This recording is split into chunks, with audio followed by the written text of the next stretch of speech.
Witnesses in support? Witnesses in opposition? Finance? No file. Comments or questions from committee? Seeing and hearing none, without objection, we move this item to the suspense file. Moving on to Senator Stone, SB 1292. Witnesses in support? Witnesses in opposition? Finance? No file. Comments or questions from committee? Seeing none, without objection, we move this item to the suspense file. Moving on to SB 1334. Witnesses in support? Witnesses in opposition? Finance? No file. Without objection, we move this. Comments or questions from committee? Seeing none, without objection, we move this item to suspense file. Moving on to Senator Wynn's items, SB 1327. Witnesses in support? Witnesses in opposition? Oh, your support, John? Yes. Okay. Incorporate by reference all of my clients. All of John Lovell's clients in support, for the record. Witnesses in opposition? Finance? No file. No file. Comments or questions from committee? Seeing and hearing none, without objection, we move this item to the suspense file. Moving on to SB 1377. Witnesses in support? Witnesses in opposition? Finance? No file. Comments or questions from committee? Seeing none, without objection, we move this item to the suspense file. Moving on to Senator Canella's item, SB 1348. Witnesses in support? Witnesses in opposition? Finance? No file. Comments or questions from committee? Seeing and hearing none, without objection, we move this item to the suspense file. Moving on to Senator Huff, SB 1332. No, 1432. SB 1432, members. Witnesses in support? Witnesses in opposition? Please come forward.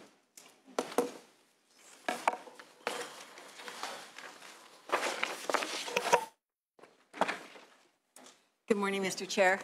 Morning. Thank you for having us. My name is Linda Kaminsky. I'm the superintendent of the Azusa Unified School District in Southern California, and I'm here with my chief business officer, Deborah Deal. I'm going to talk to you about severe and extensive fiscal impacts both at the district level and the state level. I'll start with the district level, and she'll finish up at the state level. This program, the District of Choice, has already had a severe negative impact on our district. In the last 5 years, we have lost $23 million and over 1,000 students. If the bill moves forward as anticipated, we expect that in the very first year, we will again lose another $2.8 million. Part of the reason for the loss is certainly loss of students, but also provision around late notification for the district so that students are lost and we are not notified. We cannot lay off teachers sufficiently in time to avoid costs. We've also had to incur legal costs to enforce the provisions of this bill, partly due to late notification, partly due to districts not cooperating and notifying us of what they are doing, and so that's a significant cost to us. We believe that in the analysis of the bill, the costs for evaluation are understated. Previously, many years prior to this, I had a position as a coordinator of research and evaluation for a large district in Southern California, and so I know the time allotment that is required. So 1 hour is insufficient for the first gathering of data. It's probably more on the order of 10 to 20 hours for the first year, and subsequent years probably 3 hours, 3 to 4 hours every year for estimating costs for evaluation. The other piece that provides a cost is the cost of notification. Districts of Choice cost for notification of people is uncapped in the bill and unpaid for the districts of residence, which we are. So there's no provision to pay us for any of the costs that we would incur in that area. We'll follow up with staff about these costs and how we arrived at them and other things, and we strongly urge that you hold this bill in committee. Thank you. Additional witnesses in opposition.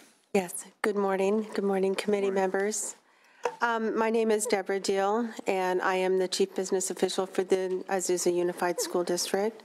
Our complete analysis was given to all of you, and over the last 5 years, we have lost over $23 million. And I want to talk to you a little bit about the state impact of this bill should it be passed. The state currently has the ability and does provide district funding for declining school districts like ours. So in the first year that we lose a student to a growing district, then the state pays twice. The state pays us for that student, which is estimated at over $10,561 for next year for one student. The state will also pay the growing school district the same amount. So there are fiscal impacts for the state, considerable impacts that this bill has not considered, and there's a lack of data statewide to support how many district of choice students have been lost and the state has already paid. In our particular case, under current law and regulations, we have already reached the cap. Therefore, this bill would reopen that cap, and my estimates for next year to our district alone would be a loss of $2.8 million, and the state would backfill us. But if those students go to a growing school district, the state will pay another $2.8 million for those students that go to another school district. I don't think that this bill has had sufficient time in order to evaluate these severe impacts, and this is just for one school district. You imagine how much statewide this could cost. Another item that's included in the bill that I don't think has had sufficient review, and that is the unknown cost pressures to the county offices of education, which are, they're fully funded at this point under LCAP. There's no additional funds except for maybe a little bit less than 0.5% COLA. So there are cost pressures already on the county offices, and yet this bill would ask the county offices to referee between the school districts about this particular issue. And so I think there needs to be more time given to these particular items. In closing, I want to thank the committee for allowing us to voice our thoughts. And there are many unknown costs and unintended consequences to this bill for consideration. Thank you. Thank you. Good morning, Mr. Chair and members. Carlos Machado, California School Board Association. We have similar concerns. We're also concerned about a subtle change that this bill makes to the annual caps in the bill. It appears that the caps now apply individually and separately to each district of choice. So a district of residence that has students going to, say, 3 districts of choice, that annual cap applies individually and separately to each of those districts of choice. So you could see districts losing more students within the same period of time and reaching that cumulative cap quicker, and we're concerned about the fiscal impact of those transfers and that increase in the number of students leaving under the new provisions. For that reason, we're opposed to the bill and hope that you take these into consideration while it's on suspense. Thank you. Additional witnesses in opposition. Finance. No file. Comments or questions from committee? Seeing and hearing none, without objection, we move this item to the suspense file. Members, we have 2 more suspense items that we're going to dispense with before we bring up Senator Mitchell. That is SB 1400 by Senator Wojciechowski. Witnesses in support. Witnesses in opposition. Chair and members, Megan Loper on behalf of the California Distributors Association in opposition. Thank you. Finance. We don't have a position on this bill, but we note that the Board of Equalization estimates that the bill will result in a net decrease in revenue of $84.4 million in the first year and $84.6 million each year thereafter, including $34.9 million of which would be general fund. The board estimates the bill will reduce sales and use tax revenue by $28.5 million and excise tax revenues by $55.6 million due to direct impacts of decreased cigarette, tobacco, and tobacco product sales. The board estimates the bill will result in a one-time increase in retailer license fee revenue of $200,000 and ongoing annual revenue loss of $500,000 each year thereafter. Thank you. Comments or questions from committee? Seeing and hearing none, without objection, we move this item to the suspense file. Moving on to SB 1465, Senator De Leon, 1465. Witnesses in support.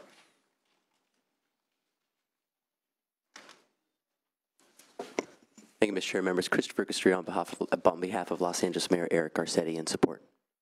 Witnesses in opposition. Finance. We don't have a position on this bill. As is spelled out in the bill and noted in the committee analysis, ultimately the risk to the state would be up to $250 million as sort of a worst-case scenario. We appreciate that and understand that in that circumstance, the state would be the payer of last resort, and we're continuing to look at the language. Thank you. Comments or questions from committee?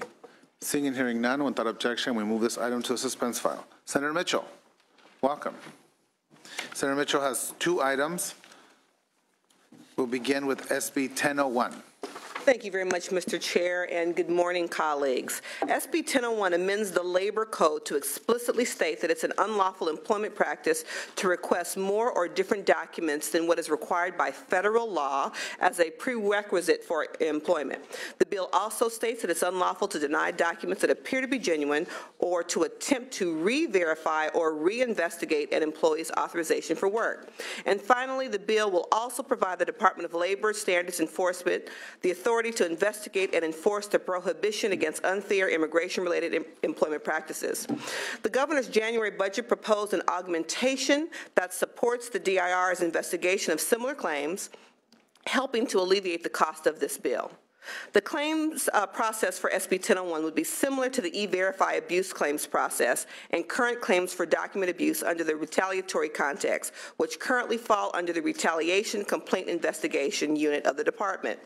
As document abuse claims would ultimately be investigated by that department, we believe that the DIR can accommodate the potential increased workload if the governor's proposed January augmentation is approved.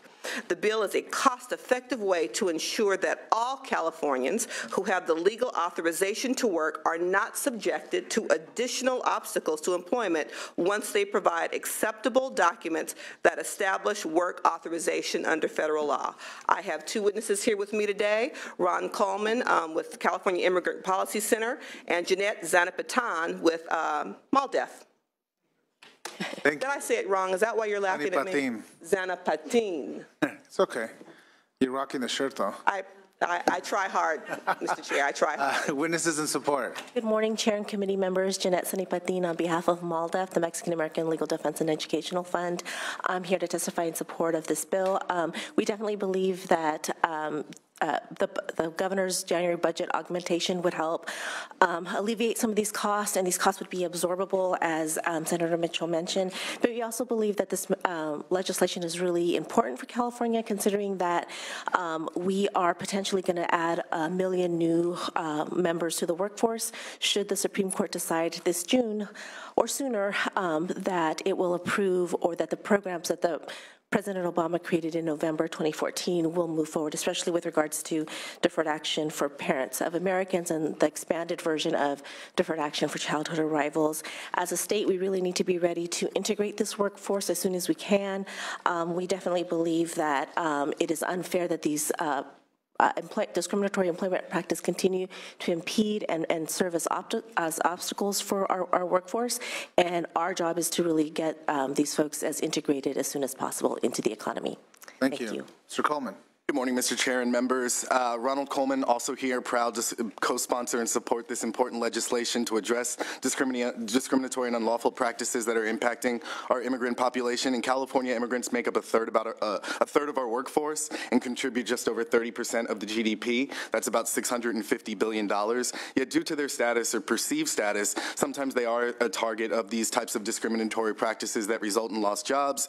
The Department of Justice actually recently cited in a training in Los Angeles that document abuse is actually the #1 issue affecting immigrant workers, and this is actually an issue that affects even naturalized citizens. With such a large immigrant worker and resident population, California's economy actually can't afford to lose this type of productivity.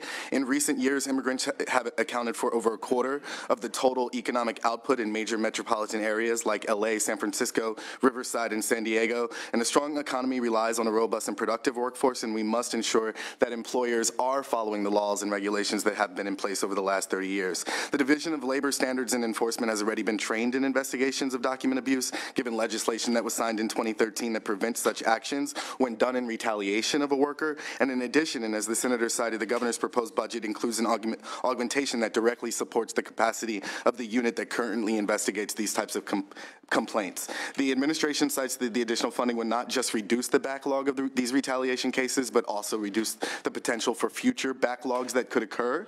And SB 1001 does not add any complexity to the department's current investigations, nor does it include penalties to similar other violations that have been attributed to the growing costs and needs of DLSE that we've seen today. California must ensure that our state remedy covers all incidences of this type of discrimination and serves to deter the employment of immigrant workers, the economic mobility, and the contributions to our state. And that's why we thank Senator Mitchell for bringing this bill forward to resolve all of these types of practices that we're seeing and not just some of them. Thank you. Thank you. Additional witnesses in support. Witnesses in opposition. Finance. No file. Comments or questions from committee? Seeing none, Senator Mitchell, would you like to close? Mrs. Anna Patine and I ask your favorable consideration when you take this bill up on your suspense file, please. Thank you. Without objection, we move this item to the suspense file. Moving on to your second item, SB 1090. Yes, sir. Thank you very much. Data from the California's Department of Public Health tells us that the incident rates of sexually transmitted diseases increased dramatically between 2010 and 2014. This bill seeks to correct these issues by providing some specific direction to the Department of Public Health in several ways. First of all, it prioritizes funding for counties that have the highest incidence rates of STDs, and it directs the counties to establish effective outreach protocols focusing on populations at greatest risk for exposure. It also urges counties to develop relationships with CBOs for outreach and screening services. CBOs can often do more with less than a county can and leverage additional resources. Although the bill is placed on suspense because of its perceived cost, the cost of doing nothing is far greater.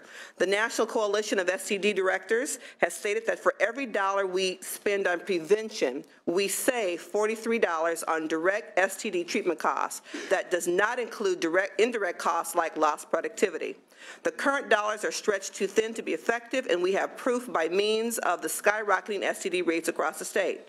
The lack of funds directed at this epidemic is threatening public health, and the funding shortage must be resolved. I have Rand Martin here to testify in support, and we ask for your favorable consideration. Witnesses in support. Mr. Chair and members, Rand Martin on behalf of the AIDS Healthcare Foundation, the sponsor of the bill. The most recent study here in California came out of the Institute of Public Health at UC Berkeley.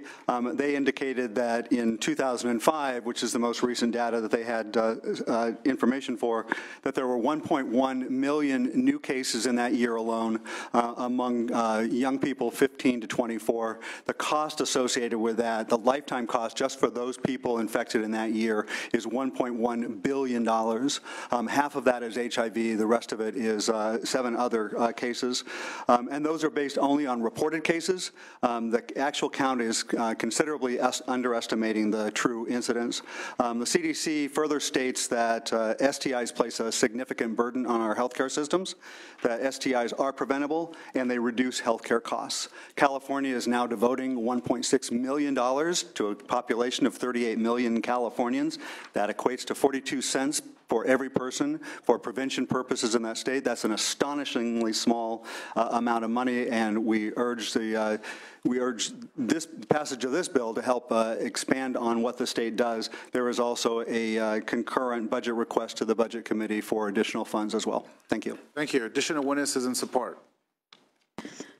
Chair and members, Christina Romero, Planned Parenthood Affiliates of California, representing over 115 clinics across the state that are seeing these increases. We're in strong support. Thank you. Witnesses in opposition. Finance. No file. No file. Comments or questions from committee? Senator Mitchell, would you like to close? Just in closing, sir, I appreciate this is the fiscal committee, but some data points I shared in Health Committee were really astonishing and worth repeating. For example, from 2010 to 2014, the Public Health Department reported the following increase in the rates of gonorrhea across the state. Butte County, 395% increase. Santa Cruz County, 261% increase. Orange County, 52%. LA County, 47%. With those numbers, it's clear that we've got to invest smarter and more money. I ask for your favorable consideration. Thank you. Without objection, we move this item to a suspense file. Thank you, Senator Mitchell. So we have Senator Morales here. Senator Morales got SB 1155 members. It's our last bill presentation for today. Senator Morales, the floor is yours. Thank you, Mr. Chair. Members, how are you? Okay, well, I am here to present SB 1155, which will grant a one-fee waiver to honorably discharged veterans seeking an occupational license in California. Application license fees can act as a barrier to the approximate 360,000 veterans seeking to transition to the civilian workforce life each year, by the way. This bill will create an incentive for veterans to apply their skill set to an occupation here in our great state. As we know, veterans often gain valuable job skills during their military service.